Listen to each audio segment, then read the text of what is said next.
I was actually there when this fire occurred. As a matter of fact, I was very close, stomping as hard as I could with my little friend Jimmy, trying to put that fire out. The prairie grass was dry as could be, and I can't tell you how scary, how frightening that flame was. The thing about it was that I was 7 years old at the time, and I was the one that accidentally started that fire and thought I was going to lose my soul. It was terrible. It was horrible. Oh, about 50 years later, I wrote a poem. This happened in 1957. I was 7 years old. I'm 72 now, and when I wrote this poem, it was much earlier than that. But it's called The Match, and I'm just going to read it, share it with you for whatever benefit it may be. It was just a little match with a tiny little flame that mesmerized two little boys in a thoughtless little game. Crouched in a barren ditch, much hidden to the view of parents, friends, and neighbors, this secret no one knew. Long in golden grass, in delight a campfire grew, until the reaching flames did the overhang imbue, with strength and speed and energy exploding all anew. In panic did the stomping boys race the spreading fire. No, the wind is fanning flames, the situation dire. That friendly little flame has into a monster grown as frightened little boys in desperation race toward home.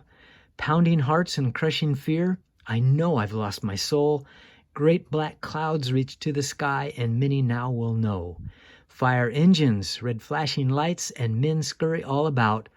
We must save this building, went up a cry and shout. And thankfully they finally did, as they put the fire out. 1 week gone by, I'm still alive, and then those words I hear, my knees feel weak, my heart is faint, then comes that awful fear.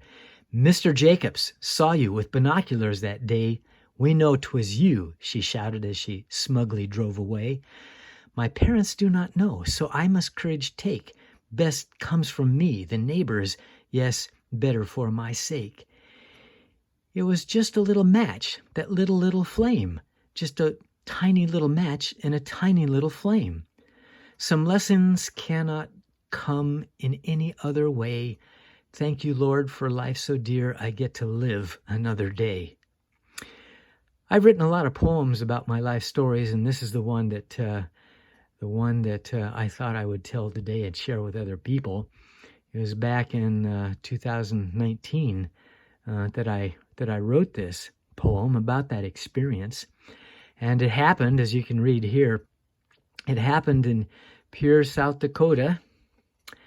We lived on the prairie in the World War II Army or Air Force barracks that they'd made into apartments for the Oahe Dam construction workers and their families.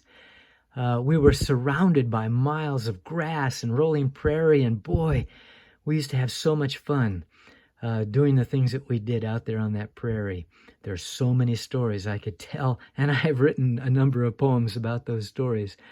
But, you know, we actually can live through these things. At the time, it seems like there's no way on earth you're going to survive this process. And sometimes it even seems like that as we get older. But, you know, things have a way of working themselves out. And whatever benefit that I derive from those experiences, has surely helped me. They help me to teach my children.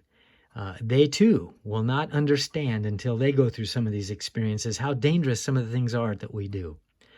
And so that's the story of the match.